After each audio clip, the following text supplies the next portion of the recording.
Hey, I'm making chili, so the first thing I'm going to do is char some poblano peppers and jalapenos. What I do for that is I just put them under the broiler and I'll let them go and turn them, I don't know, till the skin's all black and charred. So disappointing when you cut into a brand new onion and it's rotten in the middle, so luckily I have two. Hopefully that's enough. These are starting to look really good. You just want to make sure, see, like, that part's not really done in here, so just kind of position them so that they're evenly charred all around. Throwing some olive oil in the pan, just enough to coat the bottom of it. I'm gonna add salt and pepper to the onions, let them cook down a little. So I can smell when the peppers are done, but you can see how they're all nice and charred. What you want to do is put them in something and cover them with either plastic wrap, or I find that, so I just put a lid on them. So what that lid's going to do is it's going to allow them to steam, and then that's going to make the skin basically just peel right off.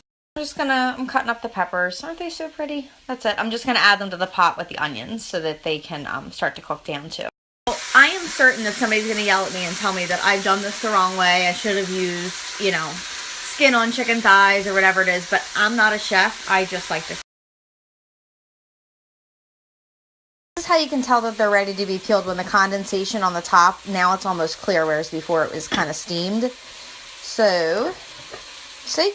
This is going to be tough to show you, but because I only have one hand, but see how it just kind of peels right off? You can use the back of your knife or just use your hands, but the peppers are all peeled. Listen, don't drive yourself crazy like trying to get all the seeds or every little piece of skin off. I actually kind of like the charred flavor. Just chop them.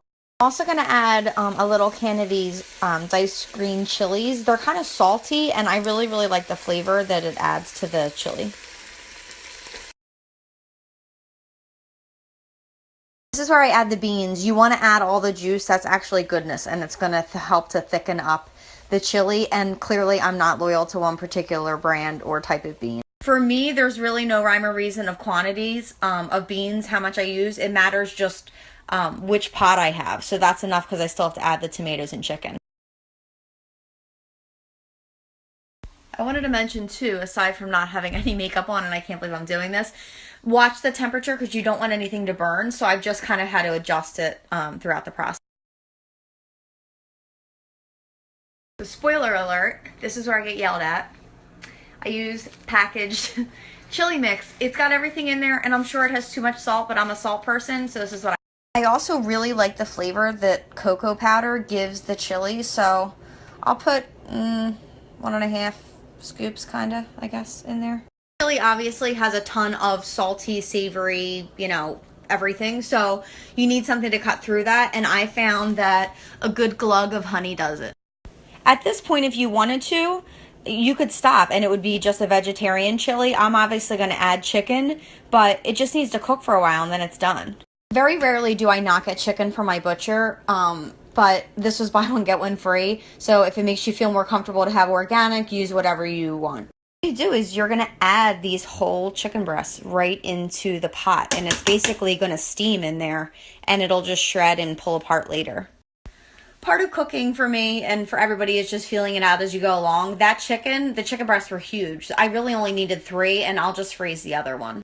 You have to make sure that the chicken is completely submerged in the chili because essentially it's just boiling in there, and you're going to shred it later, but make sure it's completely. Absolutely obsessed with cilantro. I know some people have that certain chemical in their body that makes it taste like dirt. I fortunately don't have it. Chop up a bunch of cilantro. Last step, aren't you excited? You are going to put the lid on it, turn it down to simmer, and let it cook for maybe an hour, and then we're going to shred the chicken. In hindsight, I kind of wish that I would have bought limes. I completely forgot, and I remember the last time I made chicken chili, it was something that I loved. You could totally add that. You could add anything else you want.